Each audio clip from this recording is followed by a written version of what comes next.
One of the ways that we went after tuning AI for positivity was to say, what are the things that you explicitly said you wanted to see again? What did you save? What did you click on? What did you engage with in some way that was part of conscious thought? And as soon as we started tuning for that, totally different content rose to the top. Instead of being triggering content, it was self-help videos and DIY and things that would actually get you engaging in the real world versus just being glued to a screen.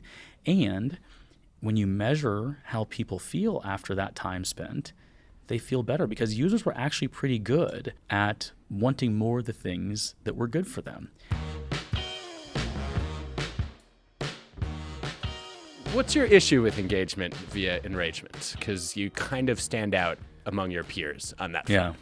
Well, thank you for that. And I think that's, when I came in as CEO of Pinterest almost 3 years ago, that's one of the biggest opportunities I saw was to try to prove that there could be a more positive business model in social media and that it didn't have to be just engagement via enragement. I think that social media deeply has that sort of core to the business model and has had for more than a decade. And I think that, we see the harms all around us of what has happened with that. I think nowhere more than with our young people, where you look at the rising rates of anxiety and depression amongst young people.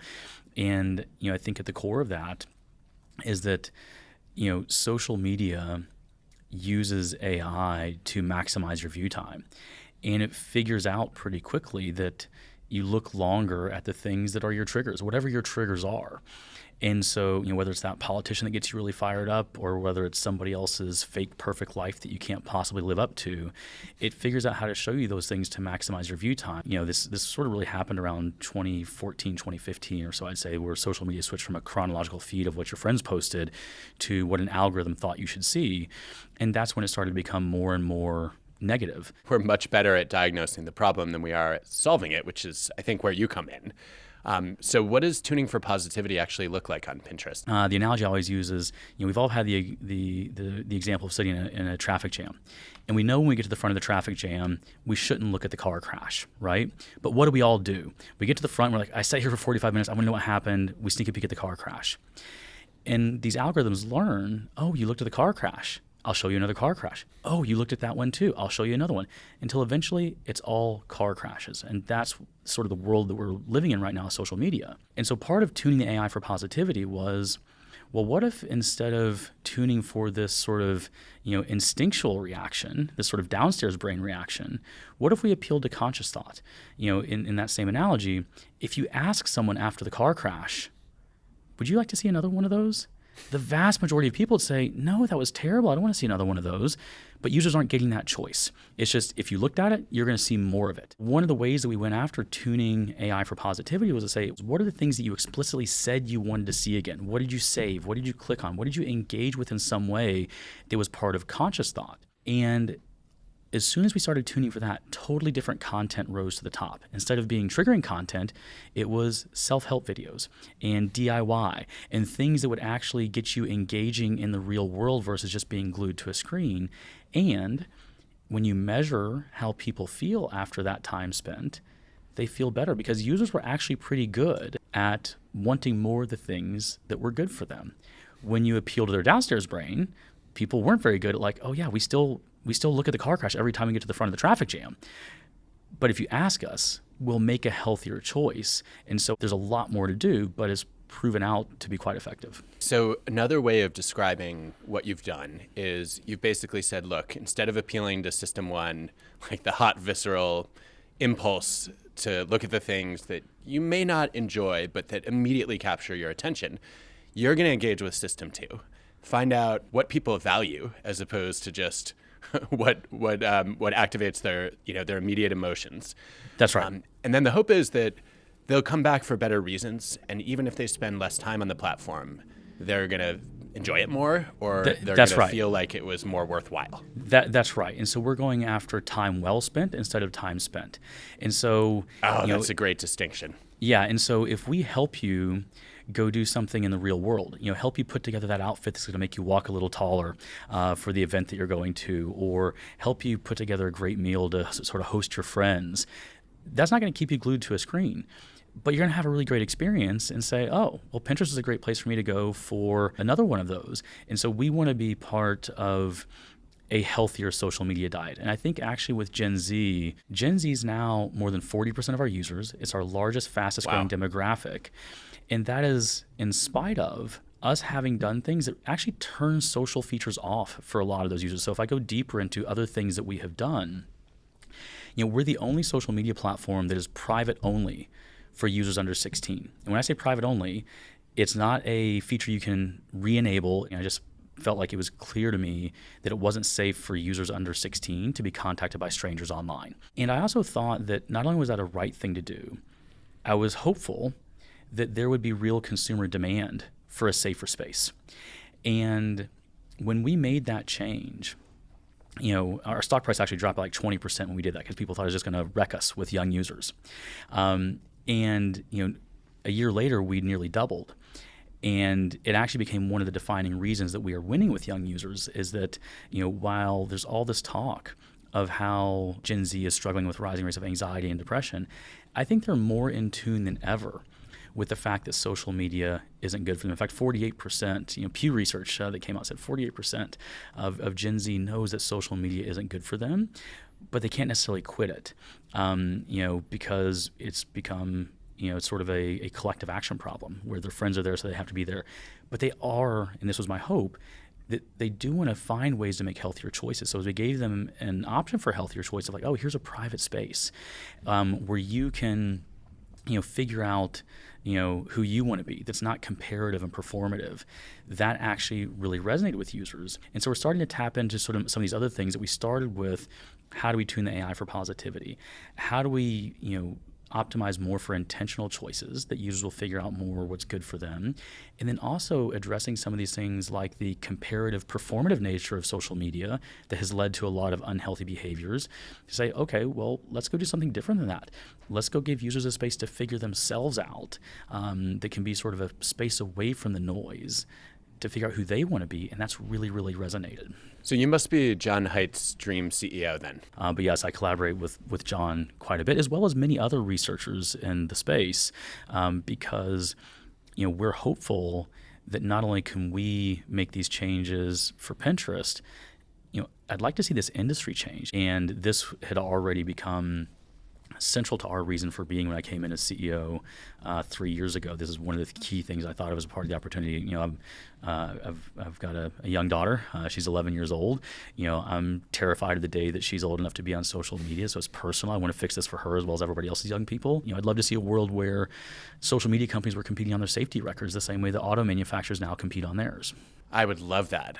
And I want to understand better why the industry has been so slow to change, given that the consternation and, frankly, the outrage at the outrage machine is palpable at this point. Let me give you, a specific example that really surprised me. And I just cannot fathom why a CEO wouldn't change that, especially for kids. Can you help me understand what is going on here? Why are other CEOs not taking action? I don't know that all of these sort of negative externalities were clear in the beginning for these companies, right? Rewind the clock, 10 years, and the public discourse was social media is helping us know our neighbors better, helping us, reconnect with long lost friends and helping democracies rise up and all these things. And then it really, really shifted. So I think there was a move to design for addictive behaviors. There were classes at Stanford that, taught how to trigger dopamine releases through product design. And so, I think that some of these things were unintended consequences. And by the time people realized it, there were so many billions of dollars locked into the business model that it was hard for people to change. I think we're past the point of being able to say for some of these platforms it's an unintended consequence. When you talk about things like, ranking you amongst your friend groups or those kinds of things, like that's directly trying to monetize teen anxiety. And, what gives me hope is that, when you have these sort of business models set in, it can be really hard to change them, but change can happen. It's not that long ago that you had major auto manufacturers saying that seatbelts were against the business model. Now, that sounds absurd to say now, but that was a huge, huge public debate 45, 50 years ago. And two things happened. The one thing was that you did have some thoughtful legislation that brought sort of mandated seatbelts, but also things like crash test ratings. So you had a standard then that people could measure against. Simultaneously, you had some auto manufacturers start to build brands around safety. Volvo goes and creates the 3-point safety belt and builds a whole brand around the safety of their cars. And fast forward a couple decades, and you go from the industry saying seatbelts are against the business model to every major auto manufacturer competing on their safety record, because as a consumer, you don't want to just put your family in the car that meets the safety standard or the crash test rating. You want to put your family in the car that beats it by the most. And so now they compete on that. So that's where I have hope that if we can start to, one, demonstrate that it's possible through a free market solution, that as we provide a more positive alternative, consumers will choose that. We've also advocated for thoughtful regulation around these things, because I do think, I'm a capitalist, but I do think this is an example of a market failure where you have a race to the bottom happening, and you probably do need a thoughtful baseline. And in the same way that you don't have regulation dictating every sensor and airbag that's in a car now, you don't need regulation that goes down to that level. But can you create a common standard that measures, say, impact on emotional well-being? And then let all of us be held accountable to that and then compete on that. I think it's possible. I love that vision. So are you saying that Pinterest is going to be the Volvo of social media? I would take that. I think this is one of the most important issues of our time, right? And so what I'm hoping we can do is not just build a big business, but actually create a movement around this. I'd love it if 20 or 30 years from now, I can look back and say, yeah, not just as a CEO, but as a dad, as a human, that we made a dent in that problem. So I want to get a clearer picture of what tuning for positivity actually looks like. Do you have favorite examples of how that's played out on Pinterest of late? Yes. So I'll give you a few more. So for example, we do diversity by default in our feeds. We do body type ranges. We do skin tone ranges. Hair pattern searches, things like that. So fashion and beauty and things like that are big on our platform. But when we started showing more what the average person looks like instead of what the average fashion model looks like, that was actually good for user engagement. And they can actually choose a body type range and say, well, hey, this is my body type. Show me more things and more people so I can get a sense for what this might look like on me. We serve 570 million plus users around the world. They come from all different backgrounds, all different walks of life. And so them being able to see things that are more tailored to them, it's a great experience. It's the right thing to do. And it's good for business. It's doing well by doing good. You said something surprising a minute ago. You said you hope other companies will follow your lead. Isn't that bad for business? If this is effective, isn't it a differentiation strategy? And aren't you hoping that other social media companies will continue to enrage people? There are few gifts better than a worthy competitor. I would love to see somebody step up and compete with us on how to do more for positivity, because it will actually push us to up our game. You look at this in athletics, how important was it for Larry Bird and Magic Johnson to each have each other to push them harder? I'd love to see others, come along and do the same thing. One, because I want to see this become something that changes industry-wide. I want us to do more good, and I think that would help us to up our game. Spoken like a capitalist. Let's talk a little bit about social media and phones in schools. My read of the evidence is this is a net positive to get phones out of schools. Absolutely. One of my favorite studies I saw recently was Sarah Abrahamson, who studied over 400 middle schools in Norway, where after smartphone bans, bullying went down for both boys and girls.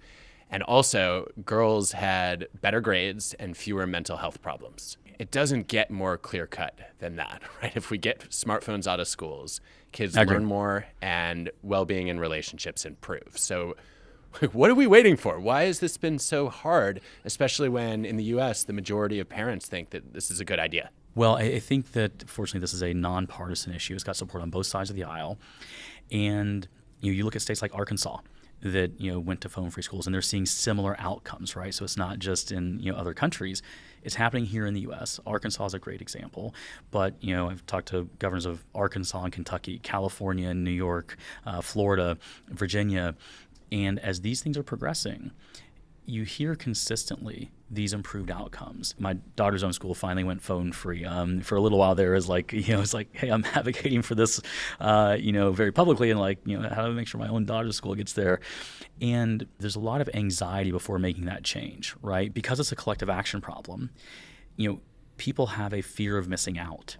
And so that makes it sort of a very sort of high anxiety decision to let go of that phone, and they've become addictive, right? So it's high anxiety to let go of it. And so if you talk to any of the schools that have implemented this, they'll say they went through this sort of wave of like high anxiety, a lot of debate to actually get it in place, both from parents, from students, from teachers. The teachers don't want to have to wrestle with the students. The parents, don't want to have to wrestle with the kids. The kids are worried about letting go of their device that has become addictive. But once you get through that anxiety and cross that chasm, on the other side of it, very quickly, all those constituents feel better. And, at our own school, when this was implemented, one of the things that you heard the teachers talk about, they're like, it sounds like a school again. Because when the kids are in between classes, like, they're talking to each other, they're interacting with one another, instead of like the bell rings and they're looking at their phone and they're probably texting or chatting with the person right next to them and doing it on their device. Now they're talking to each other again, and it sounds like a school, and you hear the sounds of childhood again. And so I think the benefit on the other side is like massively clear, and I think that's why there is growing momentum around this, and there's starting to become really good blueprints for how to do this, how to address the concerns that people have, how to cross that chasm of anxiety. And every single example where this happens and you get that benefit, I think is another sort of great bit of momentum in that movement, which I think is gaining momentum. And but there's a lot more to go. Yeah, I think so too. I remember when I posted some of the evidence on the benefits of phone bans, the most common concern raised by parents was, but what if there's a school shooting? Mm-hmm. I was like, first of all, you do not need a smartphone in that circumstance, right? You can have a dumb phone and still reach them. But secondly, if your kid is in danger on campus because there's a school shooting, you are not going to be able to get to campus. I have not found a single example of a smartphone saving a kid during a situation like that. There are just devastating, tragic examples of a kid's smartphone going off when they're hiding from a shooter, and that alerting the shooter to their location. So if anything, like, this is peace of mind for parents that doesn't actually keep kids safe, as far as I can tell. Yeah, I think, first of all, it's horrific and tragic that students and parents have to worry about, those kinds of things. And if you talk to school safety experts, one of the things that they will say, exactly to your point, is that if they're in a situation where there's an active shooter, you don't want that kid being distracted by incoming calls or things like that. You want them focused and paying attention to what school leaders are telling them to do to get them to safety as quickly as possible, and not being distracted by that phone. And as a parent myself, like, it's horrifying to even think of that situation. And of course, you want to know as fast as possible that your kid's okay. But knowing as fast as possible is different than actually what is the safest, best thing for them. As this movement has gained steam, I think there's been a lot of good debate and discourse, and then there's really good answers to what have been the biggest concerns and objections, safety being one of those, where it's actually safer for the student to be following the instructions from school leaders in that situation. That makes a lot of sense, and I understand you're actually testing a new prompt to get kids off of Pinterest during school hours. That's right. I believe in free market solutions.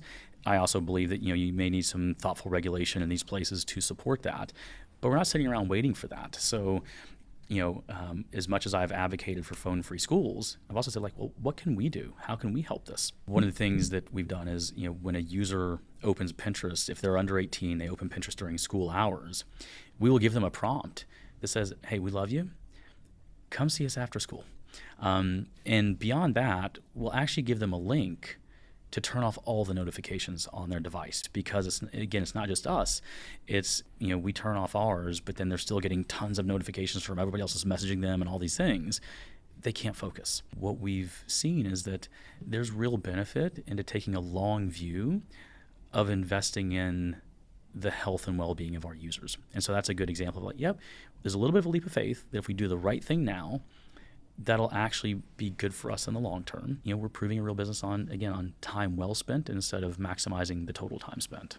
Wow, that sounds like a coded version of, hey, Mark, hey, Evan, come at me. And, to this point of wanting to change the industry, we created a thing called the Inspired Internet Pledge. And we did that in collaboration with Boston Children's Hospital on the digital wellness lab there. We're committing to consistently measure our impact on emotional well-being of our users, committing to improve over time, and publish our results. Basically telling people, here's what we did that worked, in hopes that other people will follow. We're still the only social media company that does private only for under 16, where you can't turn it back off. But we have seen since then, other companies have started to give more controls for choosing a more private experience, things like that. And I think they've not gone as far, but it's progress, and we welcome that progress. Again, as a dad, as a citizen, I want to see that progress across the industry. Yep. All right, let's go to a lightning round. Best career advice you've ever gotten? So it came in the form of a rhetorical question. An early mentor asked me, hey, Bill, with whom do you build your army? Do you want the conscripted? Do you want mercenaries? Or do you want freedom fighters? And instinctually for me, the answer was freedom fighters. But he said to me, well, hey, Bill, not everybody chooses that. You should know the freedom fighters will give you more than anybody else, but your mission better be real. They will call you on your bullshit in a second if it's not real. And so if you want to have freedom fighters, you better have a real mission and you better walk the walk. But if you do that, they'll give you more than anybody. Love that. That's powerful. All right, who are your dream dinner guests? I think we're in a moment in AI where there's been a lot of comparisons to nuclear. Talking to a Robert Oppenheimer or somebody that was early there and sort of thinking through hey, here's this thing that's amazing technology. How do you think through ways that could be world changing or sort of potentially harmful? I think that would be a super interesting conversation to have. I think is appropriate for this moment in time with what we're thinking about with AI and tremendous upside, but also potential tremendous downside as well. Well said. All right, what's the question you have for me? I talked about how we're trying to create a movement around this. And one of the things I see happening is simultaneously, I think there's hope that change is possible, but I also see acceptance that there's a lot of people out there that think, the negativity of social media, well, it's just the way it is. And so I'd love your take as an organizational psychologist as to how do you get people past that antipathy and sort of getting them to see you don't have to accept this and trying to sort of change that viewpoint to turn that into more of a movement. I mean, this was the central question of Think Again is what does it take to change our own minds and how can we invite other people to do the same? First of all, my biggest takeaway around opening other people's minds was that listening is more persuasive than talking when people are resistant to change, when they've really dug their heels in. You're better off, trying to understand their hesitations and, engaging in what psychologists call a motivational interview to try to help them uncover their own reasons for change. And hands down, the most influential version of that I've ever done is just asking what evidence would change your mind. Mm-hmm. I would sit down with, whether it's a social media CEO or a policymaker or, a school leader, and just ask them, what proof would you have to see to persuade you that we need to shift the way that we're, running these businesses, or we need to change our policies, or we shouldn't stick to the way we've always done it and just, let kids run wild with phones and social media. And then they'll walk through the evidence that they find compelling. And then you can start to introduce them to data and real cases that are happening, live case studies that are underway right now that meet their terms, as opposed to trying to shove the data that you find compelling down their throat. Mm-hmm. That's where I would begin. Yeah, it's a great insight. Try it at your own risk. Super helpful. Let's talk a little bit about leadership before we wrap today. So DEI is under attack. I've had some concerns that we're throwing out the baby with the bathwater. And I think from things I've heard you say in the past, you share those concerns. Yes. Of course, you don't want to engage in reverse discrimination at Pinterest from a hiring standpoint, but you still want to give opportunities to people who have been historically denied them. Mm-hmm. Of course, you don't want to favor any one group, but you also want to work really hard to include people who might feel marginalized. Mm-hmm. So what does that landscape look like inside Pinterest today? Yeah, so a couple things I say. First of all is that, advancing diversity and inclusion is not in conflict with meritocracy. In fact, quite the opposite. There's 8 billion people in this world. Great talent comes from all different backgrounds, all different walks of life. And so, we're in a hyper-competitive space. And I would say with Pinterest specifically, we've seen, in the nearly 3 years I've been CEO, we've objectively become much more inclusive and much more diverse. More than half my executive team is women. Our director plus population, which are the senior managers in the company, 52% women. I think we've built one of the most diverse teams in tech by every objective measure. And simultaneously, we've created a revival of the platform and have outperformed others in our space over that time period. And I think our focus on inclusion and belonging, has given us, an unfair share of great talent because we're focusing on making sure that people from every different background and walk of life, can come here and be successful, and that, they're going to be able to thrive here. And I think that's actually, contributing to our results. So again, I think this debate that has been happening out there of like, oh, well, are you going to have meritocracy or are you going to have diversity and inclusion? It's like, no, a meritocracy done properly must be diverse and inclusive because talent comes from all different backgrounds. And inclusion and diversity done properly are going to be enhancing of a meritocracy because you're going to find more talent from more different places. And I think that's just been lost in the debate. It's actually good for business. And, one other personal anecdote I'd share with this. I was first in my family to go to college. I needed Pell Grants to go to college. Pell Grants, if you're not familiar with those, it's for, students that are below the poverty line. And had it not been for things like, being able to receive scholarships, being able to receive Pell Grants, I might not have ever been able to go to college. And getting to Silicon Valley and building things for billions of users, might as well have been the other side of the universe. So I think we need to continue investing in looking for talent from all different backgrounds and looking to find ways to help talent succeed that may not have had all the same sort of pathways that others may have. And you may get some really surprising and positive outcomes from that. And I've seen that in my own life. I've seen that in many people that I've worked with as well. Yeah, that really resonates. So 2 things that it surfaces for me. First of all, your comments about the rationale for diversity and inclusion, they track with some classic research by Ely and Thomas, where they basically found there are 3 reasons that leaders gave for adopting these kinds of initiatives. There was, promoting fairness and preventing discrimination. There was access and legitimacy, which is, hey, look at our user base, we've got to represent them. Mm-hmm. And then there was integration and learning, which is where you started. There are people with all kinds of different backgrounds that can teach us things. And the argument there was that all of these perspectives can convince people to adopt, diversity and inclusion initiatives. And in fact, depending on your audience, you might have more success with one argument than another. But ultimately, you have to believe in the integration and learning message in order to leverage the benefits of diversity. If you don't think, if you think you're just bringing people in because it's the right thing to do, or you're just bringing them in because you need to represent your user or customer base, you're not going to learn as much from their novel perspectives. You're not going to leverage their diversity of thought.